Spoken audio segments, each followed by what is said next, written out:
Trump or Death banner is unfurled at Yankees Stadium, the second banner of the runaway Republican candidate this week. The New York Yankees season continues to get stranger as another flag of 45th President Donald Trump was displayed at Yankees Stadium. A flag supporting the runaway Republican leader for the 2024 presidential election was unfurled during a rendition of God Bless America prior to Wednesday's game. The flag, unveiled over the first row in the second tier, read Trump or Death, alongside a photo of the mega figurehead. The years of 1776 and 2024 were also either side of the Don, representing America's American Revolutionary War and subsequent Declaration of Independence, and when Trump could once again be president, respectively.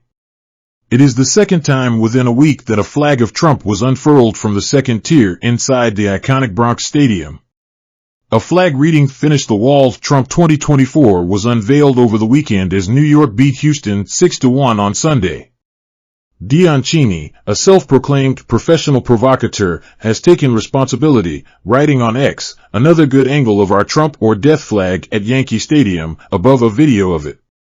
Cheney proudly claims on his X account that he is banned from Disney World, Disneyland, Disney Studios NYC, SeaWorld, Sesame Place, and Major League Baseball. On the diamond, New York is looking to rebound from a 10-3 loss to Detroit Thursday in the first of its three-game home series versus Milwaukee. Meanwhile, Donald Trump is disqualified from office by the 14th Amendment. A bipartisan consensus is emerging that former President Donald Trump's actions have already disqualified him from office and shows a way to keep him off the ballot in 2024. As longtime lawyers ourselves, our reading of the Georgia indictment shows why and how that disqualification can be put into effect.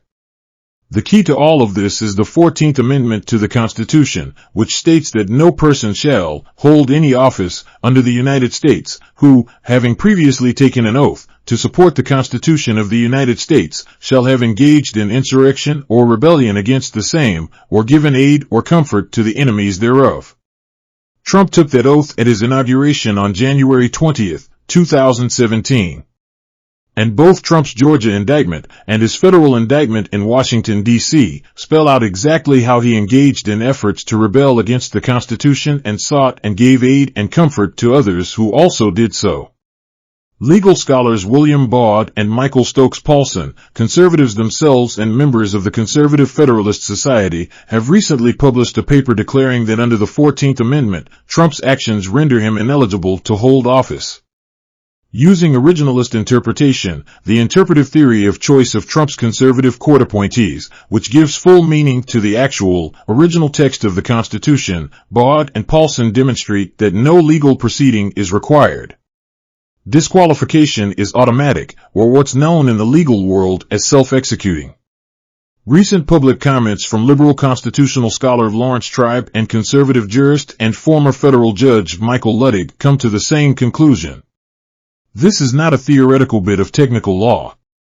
This provision of the 14th Amendment was, in fact, extensively used after the Civil War to keep former Confederate leaders from serving in the federal government without being tried or convicted of any crime. There is no requirement in the Constitution that the disqualification be imposed by any specific process, only that it applies to people who take certain actions against the Constitution.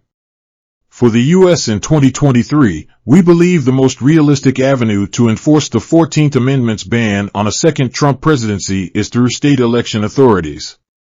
That's where the Georgia indictment comes in.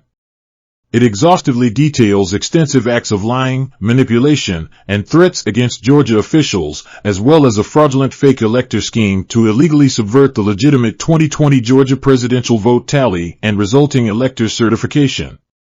Trump's failure to accomplish what is tantamount to a coup in Georgia and other swing states set the stage for the violent insurrection of January 6, 2021, as part of a broader set of actions by Trump and his allies to subvert the Constitution.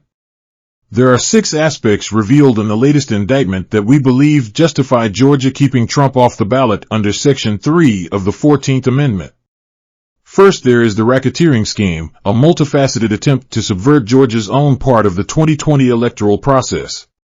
The officials on the receiving end of the unsuccessful racketeering scheme were elected and appointed Georgia officials, whose actions to reject election subversion vindicated their own oaths to uphold the Constitution and laws of the United States as well as Georgia's.